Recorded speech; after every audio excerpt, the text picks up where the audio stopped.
Bonjour tout le monde, bienvenue sur la chaîne des lectures du doc. Je suis le docteur Mourad Bourrechergui, médecin généraliste. J'ai réalisé que j'avais de moins en moins de temps pour lire. J'ai décidé de proposer ce partage, issu d'ouvrages spécialisés en médecine, pour reprendre le temps de lire, tout en diffusant du savoir. Aujourd'hui, on va parler de l'hémoptysie. Comme d'habitude, si vous avez des idées de symptômes que vous aimeriez que je traite, vous me les laissez en commentaire, j'essaierai d'en parler dans mes prochains épisodes. L'hémoptysie. L'hémoptysie est un rejet de sang par la bouche, provenant de l'arbre respiratoire sous-glottique, en général lors d'un effort de toux. C'est en général une urgence médicale. Elle nécessite une évaluation rapide de la quantité et du retentissement respiratoire chez des patients souvent porteurs d'une pathologie bronchopulmonaire connue. Le plus urgent est d'évaluer l'importance de l'hémoptysie, ce qui est plus facile lorsque le médecin assiste à celle-ci. Une hémoptysie est jugée importante lorsqu'elle dépasse 500 ml. Elle met alors directement le pronostic vital en jeu et peut nécessiter des soins en réanimation. Le plus souvent, de faible abondance, voire sous forme de filets de sang, elle constitue pratiquement toujours un sujet d'inquiétude et provoque une consultation médicale. La quantité doit être bien précisée car souvent surestimée. Prendre des images concrètes est un bon moyen d'estimer la quantité. Fond de verre, cuillère à café, donc ça représente à peu près 5 ml, ou à soupe, permet souvent de relativiser et donne le temps d'adresser le patient directement dans un service d'accueil d'urgence où il sera pris en charge et où des mesures diagnostiques seront mises en œuvre rapidement après avoir éliminé la nécessité d'une prise en charge en réanimation. Les diagnostics différentiels sont les épistaxis d'origine ORL et les hématémèses d'origine digestive. Les antécédents de saignement de nez ou d'écoulement pharyngé postérieur sont recherchés et les efforts de vomissement au moment du saignement peuvent corriger le diagnostic. Le diagnostic. Il faut évaluer la quantité et le retentissement. Cette évaluation permet d'orienter la conduite à tenir immédiatement, débuter des mesures de réanimation ou plutôt une attitude diagnostique si l'état clinique du patient est stable. Les signes cliniques d'insuffisance respiratoire aiguë sont prioritairement analysés.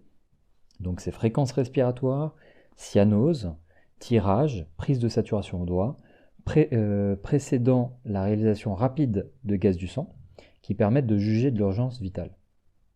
Le danger de l'hémoptysie réside davantage dans l'inondation de l'arbre trachéobronchique aboutissant à une détresse respiratoire que dans le choc hémorragique qui n'a pas le temps de se constituer ou, s'y associant, assombrit rapidement le pronostic immédiat lors de la rupture d'un gros vaisseau dans l'arbre trachéobronchique. Le sang provient le plus souvent de la circulation artérielle bronchique, par effraction comme dans un cancer bronchopulmonaire.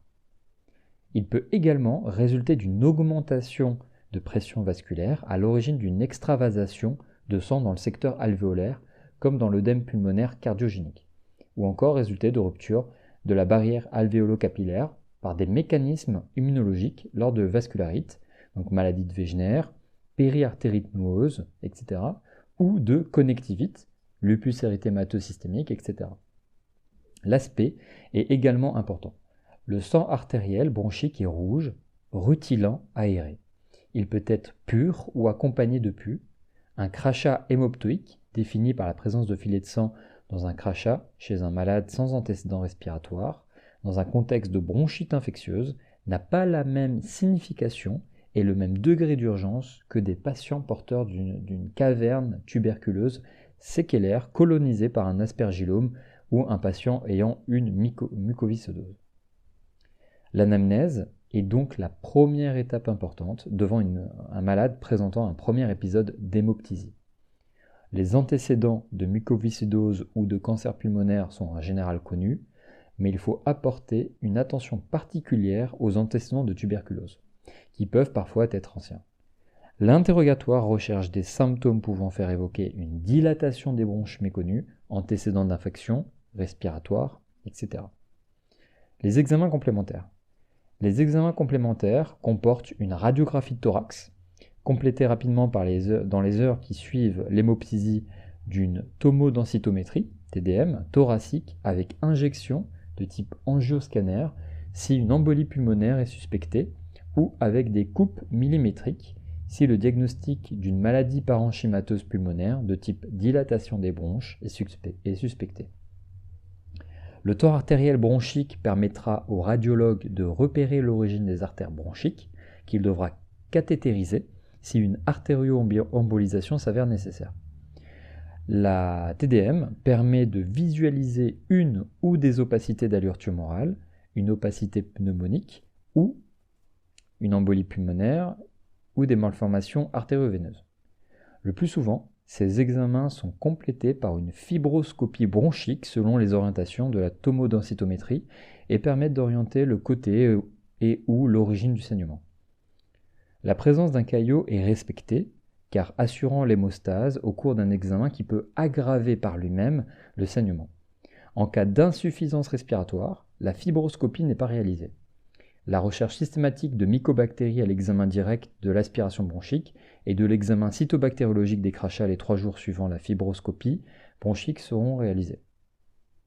Enfin, il faut signaler que la réalisation de biopsie bronchique au cours d'une fibroscopie à visée diagnostique pour tout autre symptôme peut être à l'origine d'hémoptysie, en général minime, et dans tous les cas spontanément réversible en 24 à 48 heures. Et si ce n'est pas le cas, le patient devrait consulter aux urgences. Les étiologies. Les principales étiologies sont résumées dans l'encadré 79.1, qui sont cancer bronchique, tuberculose, dilatation des bronches, mucoviscidose, aspergillome, pneumopathie infectieuse, bronchite infectieuse, malformation vasculaire, traumatisme thoracique, biopsie bronchique, insuffisance cardiaque, hémorragie intra-alvéolaire, type lupus, maladie de Wegener, syndrome de Gout-Pasture. L'insuffisance cardiaque gauche peut entraîner une hémoptysie par l'intermédiaire d'une hémorragie intra-alvéolaire et se compliquer de crachats rosés que l'on peut rencontrer au cours de toutes les hémorragies intra-alvéolaires. Par ailleurs, l'embolie pulmonaire peut s'accompagner d'hémoptysie. Elle est rarement le signal inaugural. En effet, elle résulte de la formation de l'infarctus pulmonaire succédant à l'obstruction artérielle pulmonaire par un caillot fibrinocruorique. Elle fait généralement suite dans les jours suivants à la douleur thoracique, classiquement de type pleural, inhibant l'inspiration profonde et la dyspnée. Elle est en général de couleur sombre. La présence d'angiomes cutanéo-muqueux associés à un souffle thoracique vasculaire systolo-diastolique évoque le diagnostic de fistule artério-veineuse dans le cadre d'une maladie de rendu oculaire. Traitement. En cas d'hémoptysie massive, la conduite à tenir dans un premier temps vise à assurer les fonctions vitales avec une oxygénation immédiate pour maintenir une saturation périphérique en oxygène supérieure à 92%. Si l'hémoptysie est importante, en attendant les mesures de réanimation, la mise en décubitus latéral du côté de l'origine du saignement, connue ou suspectée, tente d'éviter l'inondation sanguine du poumon contralatéral. Une perfusion doit rapidement être installée avec le prélèvement d'un groupe sanguin et la recherche d'agglutine irrégulière. L'intubation peut être nécessaire et vise à réaliser une intubation sélective du côté sain afin de le protéger de l'inondation sanguine. Après avoir assuré l'oxygénation, des manœuvres sont entreprises afin de tarir le saignement. L'utilisation de drogues vasopressives, donc la vasopressine, peut permettre d'arrêter le saignement. Si elle s'avère insuffisante, ou le risque de récidive dangereux chez un patient insuffisant respiratoire, l'embolisation artérielle bronchique peut s'avérer nécessaire. Enfin, une pneumectomie d'hémostase peut être envisagée en dernier recours avec un risque opératoire important. En conclusion, l'hémoptysie est un symptôme toujours inquiétant et nécessite une évaluation du degré d'urgence de la prise en charge. Les diagnostics les plus fréquents sont dorénavant les carcinomes bronchopulmonaires, qui ont détrôné par rapport aux séries cliniques les plus anciennes la tuberculose. L'absence de cause retrouvée d'hémoptysie est une situation loin d'être rare, entre 10 et 30% des cas, et doit inciter à une surveillance radiologique et clinique régulière chez les malades, notamment les fumeurs. Voilà, j'espère que vous aurez apprécié. Si jamais vous avez des idées d'autres symptômes que vous aimeriez que je traite, vous n'hésitez pas à me les poser en commentaire. Et je vous souhaite une bonne soirée. À bientôt.